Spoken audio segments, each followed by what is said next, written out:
The new update for Cyberpunk 2077 just dropped. We have some new game plus info to talk about and some cool stuff happening for Cyberpunk 2077. If you saw my last video on the Phantom Liberty update and update 1.7, we also talked a little bit about this new update that was coming out today and you can download now. It's like a 20 gigabyte update. And in that last video, we also went over the casino leak with this mysterious character, Alt Cunningham. I still have no idea who this is, so let me know down in the comments. But anyways, the update that released today brought us some new features such as the all-new path tracing, which is basically a juiced up version of ray tracing. Sort of like ray tracing, but way more in depth to where the light reflections are a lot more realistic, which also gives huge benefits to just about everything, such as the shadows and wonky looking visuals you get some of the time. It makes the game look incredibly realistic, and from a technology standpoint, it's a game changer. I'm not going to go super in depth with it, but I'll leave a link to Digital Foundry's video on the path tracing update because their video is hard to beat and it goes super in depth with exactly what's going on here. The new path tracing feature will show up in your settings on PC, but if you don't own a 3090 or a 40 series GPU, your game is probably going to either crash or it'll show up enabled,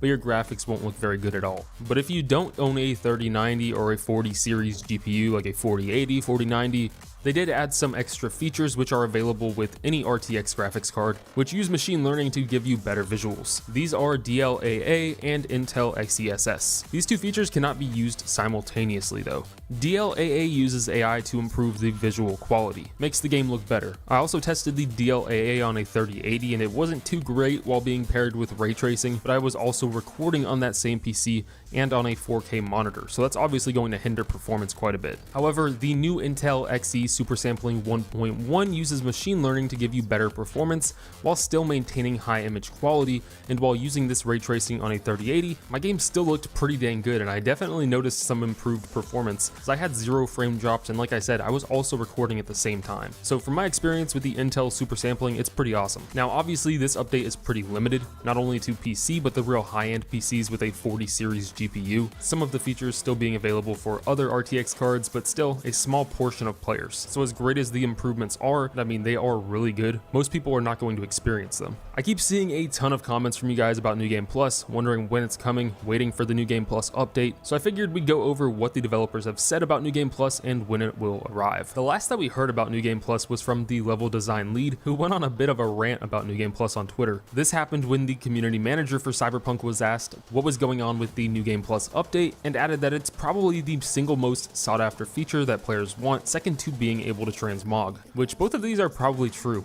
I think being able to transmog, New Game Plus, or at least being able to respec your attribute points and skills are probably the biggest things the game would benefit from. The level design lead for the game, Miles Tost, replied saying that it is an incredibly complex feature to make, requiring the entire game to be rebalanced and tons of testing. There are many skill checks in the gameplay and dialogue, cyberware potentially breaking early games, such as being able to double jump where they shouldn't, or when you get your first grip at Vix but already having the gorilla fist, or also having to rework the part where you see the surgery take place. And in my opinion, it does make sense. Cyberpunk 2077 is extremely complex in the amount of freedom that they give you in this big detailed open world. There are probably endless amounts of bugs that can occur after they've just gotten the game not only fixed, but performing extremely well, and with this new update that just released, one of the most graphically advanced games out there. He also mentioned some questions that they asked themselves while thinking about this, like should you be able to keep your vehicles, and how are all of these scenarios handled? He said none of this is impossible, but you see how it is a lot more work than one might think on first glance.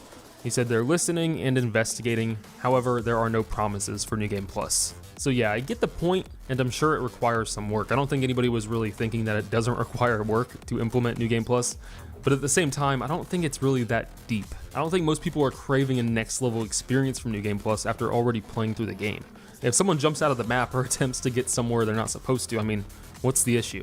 People just want a reason to keep playing without having to completely restart. He also said it's not like we're working on only one thing at a time. Resources are finite, even for big companies, and we have a lot of stuff cooking. And he added that tweet literally the same day that Edge Runners released, so I'm not sure if that was even including everything they had cooking with their entire list of upcoming games, but it's possible they have an even more full schedule since the time of that tweet, since the success with Edge Runners seemed to have enabled them to really push forward with all of these new projects. Other than that, the developers at CD Projekt Red haven't really given us any additional updates regarding New Game Plus, so sadly the best thing to assume is that it's not going to happen, since they didn't really seem too excited about it.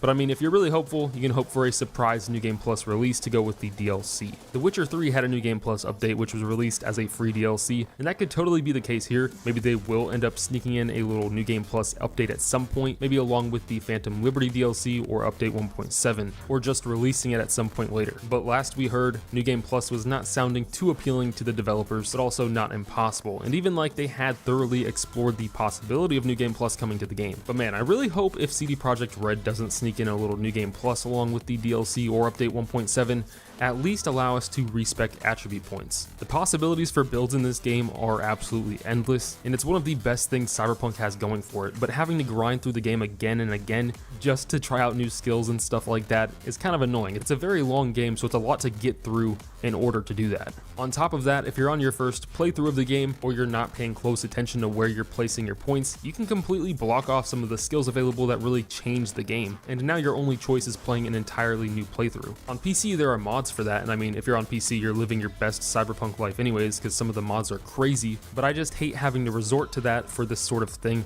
and a lot of the console players don't even have access to a PC that can run this game. Plus, I just love being able to sit on the couch and play games sometimes. It's just too tedious to play this on console most of the time though, because of the lack of a respec feature. Just that one feature would change a lot for the amount of time you can spend on here. I'm sure it takes some work to be able to do and implement it in a good way, but in my opinion, it would totally be worth it and be a massive improvement to the quality of life for Cyberpunk 2077. Speaking of mods though, I've seen a couple of comments on console mods. I highly doubt that will ever happen, but seeing as how Bethesda seems to actually have a good system for console mods, I don't want to sound greedy, but that would be an awesome idea, at least to look at for future games, because dude, some of the mods for Cyberpunk 2077 are just wild. The amount of time some of these guys put into these, like the Let There Be Flight mod for your flying cars, the Metro mod that allows you to use the subway, or even the smaller quality of life mods. I don't think it'll ever be a thing for Cyberpunk 2077 because it would take an incredible amount of work, but it's cool to think about. Granted, as phenomenal as some of these mods are, they do have some issues. Like before this update even dropped, I was spending hours fixing my game. I'm assuming one of the mods I downloaded is what killed it, because Cyberpunk would just flatline each time I try to start it. It's why you might notice some gameplay that I used in previous videos. So yeah, I can totally see why console mods don't exist yet, and why it doesn't happen for most console games. Anyways, I'll probably have a Phantom Liberty giveaway down in the comments that you can check out, and let me know in the comments what you think about this update, as well as the coming Phantom Liberty DLC and update 1.7. See ya.